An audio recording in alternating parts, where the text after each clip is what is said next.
You know, it used to be in the United States, you couldn't get a breast implant approved if you had a presidential pardon, but in the past couple of years, we've had like hundreds of breast implants approved, and just last week, Allergan reported that they had their Soft Touch Inspira line of breast implants approved by the Food and Drug Administration. Jason, what does this mean for patients? So let's just clarify this a little bit.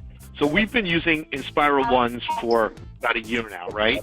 And then they had approved Inspira 3s, which had the gel that was in the form stable implant. So this is now an Inspira 2 that's approved, that's somewhere between the two.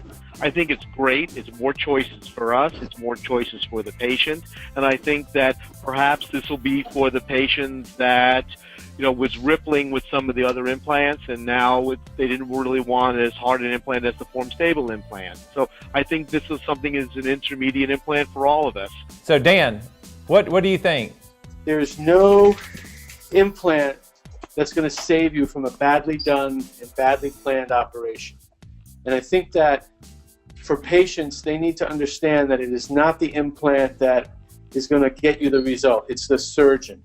And you could probably get a better result, Bill, with smooth round gel implants 100% of the time against any other surgeon who's using textured or any other high-tech device. Because at the end of the day, it's about the surgical technique. Do you feel like it's just more choices, or do you really think it's going to be something that's going to develop and the implant people will tend to use more? It's a little bit of both. I think the more options, the better. I like having a lot of options at my fingertips as opposed to when I came out of residency and it was smooth, round saline implants, period.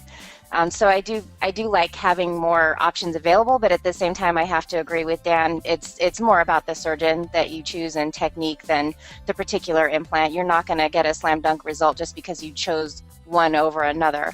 But when you really refine your techniques, I think probably, as you guys can attest to, when you are looking at revision surgery and maybe someone who presents with a lot of rippling with a particular type of implant, sometimes you can change that and use a different kind without having to do much more fat grafting or something else and get a different result.